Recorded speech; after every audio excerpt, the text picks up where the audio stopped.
Cheers. Watermelon cheers. Woo! Oh,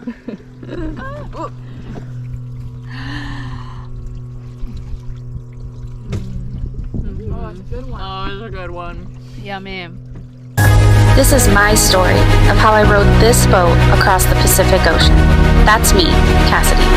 Come relive every unforgettable moment with me through the incredible highs and the intense lows during my 38 days, 9 hours, and 3 minutes at sea. Days 18 and 19 were a really big shift in my experience of the row. What I'm going to share about these 2 days, I think really helped change things for the better in some ways, but really had me questioning a lot in other ways. My first shift on day 18 was the start of more criticism from one of my teammates. I was told how I was sitting in the fixed seat was hurting her back, and I was genuinely confused on how that was possible, as I didn't understand how I was sitting could directly impact her pain levels. The cushion we had for the fixed seat would often move out of place and sometimes cause one hip to be at a higher level than the other. And this made things really uncomfortable and started to cause some pain in my body. So to help relieve that, I would sit with one of my legs under my knees, kind of like this, or sit crisscross.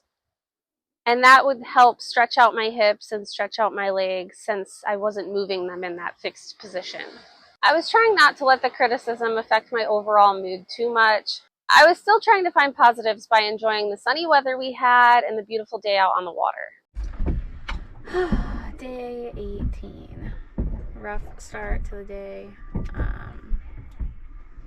Just a little bit of tension on the boat, and it's extra draining when you're already tired and sore and hungry.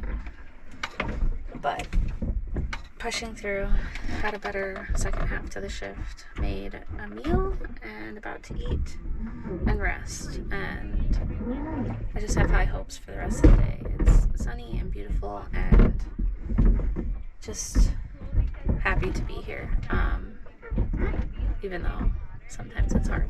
We had some really exciting milestones worth celebrating at this time. End of day 18, and we have some exciting milestones.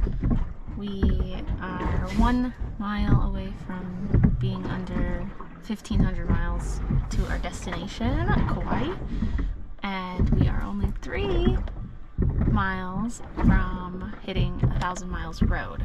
So 2 big milestones at once.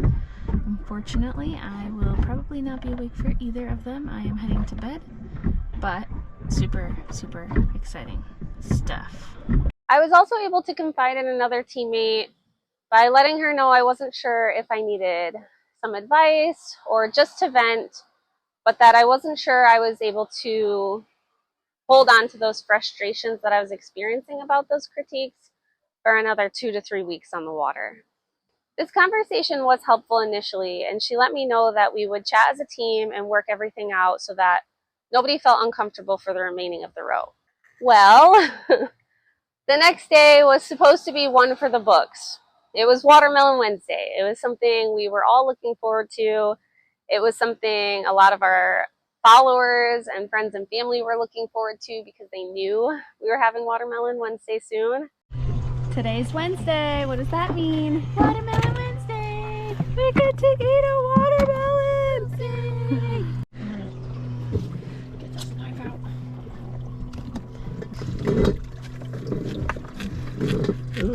It's red. Ooh. Oh yeah.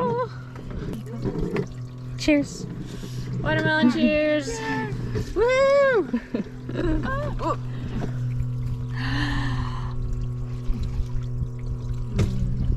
Oh, that's a good one. Oh, it's a good one. Yummy. And it was a super special moment and awesome celebration. The watermelon was delicious and so worth bringing on board and keeping until the halfway point. But this moment quickly changed into a very hard conversation with my team. From what started as having conflict and tension with one teammate, ended up being that there was frustrations from all my teammates towards myself. And this was a surprise to me. I had no clue or insight to this prior to this conversation. And it was really hard to process. This brought up a lot of emotions for me as I felt a big shift in how these three other people viewed me and what they thought of me, which didn't feel accurate to who I am. And it left me conflicted on where our friendships might end after this. Pretty rough afternoon.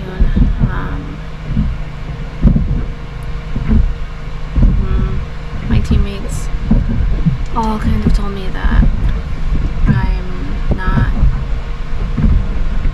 doing as much as they think I can, which is hard when you're out here struggling, thinking you're doing all you can. It's been confusing and hurtful, but I'm trying to see it from their point of view and trying to understand that if they're all seeing and thinking it, then it must be true. It's just hard to be tired and exhausted and in pain and hungry and feeling like you're giving everything you have,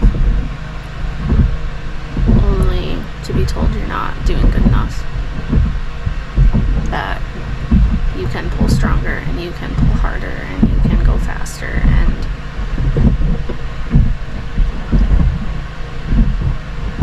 I don't know. I'm better now. I hear them. I'm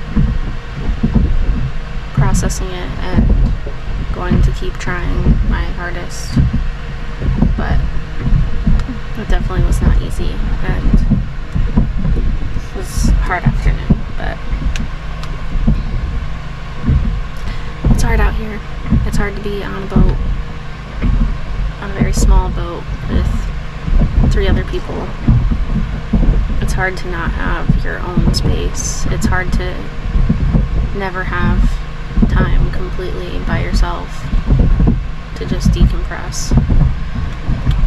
It's hard to be in pain and still have to go put your body through more pain. It's hard to be struggling mentally and convince yourself to keep going.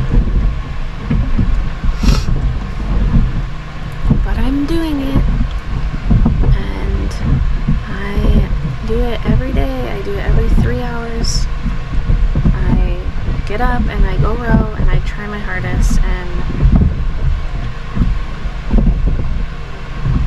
I will get to the finish line, and I will know that my team couldn't have done it without me here with them.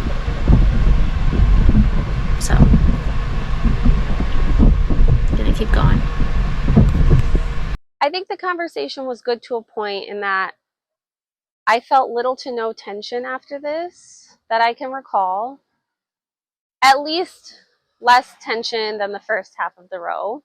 But it was also really messing with my mind as I started to overthink everything I was doing and everything I was saying, because I never wanted my team to think I wasn't doing my part out there. There were 2 special treats I brought on board that I only ate for special occasions. Cheering myself up with pretzel M&Ms and some honey BBQ Frito Twists that I brought as a special treat, and I think today is the day. I probably won't finish them. I'm going to try and savor them as long as I can. I decided to pull these out this day, and they helped cheer me up so much, and they did for a couple other days too. It was nice to have a crunchy snack and something different that I was used to eating. But another special treat that cheered me up was finding a Take 5 candy bar in my snack pack. I think I only had like 3 or 4 of these in my snack packs, and I didn't find the first one until the halfway point. It was so delicious and such a pick-me-up. It's for sure one of my favorite candies, and it turned into just a special moment with my family back on land. I received pictures of all my family with a Take 5 candy bar, and that really helped cheer me up. It was just nice to see their continued support, even through something so little that didn't really necessarily matter to them, but it really mattered a lot to me. By the end of day 19, I was feeling better about the conversation. I was hoping to grow and make changes from what the team was telling me, while still knowing in my heart that I was working my hardest every day and didn't slack off in the slightest the first 2+ weeks. 18 and 19 letters. Day 18 was from my friend Tucker, and he says, I hope everyone gets along and has a great time because there are no tribal councils to vote anyone off. Also, what a surprise it would be if someone had an immunity idol. Plus, you'd probably win. This was another pick-me-up from this day because I remember thinking, I wish we did have a tribal council and could vote someone off. And then I remembered, wait, it would be 3 against 1 and my team would probably throw me overboard. It was all just a joke. And for those of you who know, I love the show Survivor, but this one I could relate to big time on this day. Day 18 from Trenton. He says, another gorgeous day in the middle of the Pacific. I'm beyond proud of you, and it's impossible to put into words how proud of you that I am.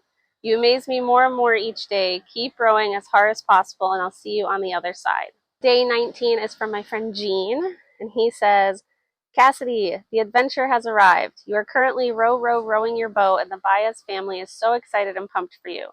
We know that you and your teammates will and are doing great things. It is truly a pleasure and honor to be your friend and support you from afar for this row. We are praying for your health and success. We can't wait until the next time we see you to hear all about your adventure. We love you, Jean. Day 19 from Trenton. Stay strong. You're amazing, and what you're doing is amazing. Row your boat hard towards Kauai. I can't wait to see you on the other side and surround you with love and family. I love you tons. And I will see you next week for days 20 and 21, which I hope will be a little happier.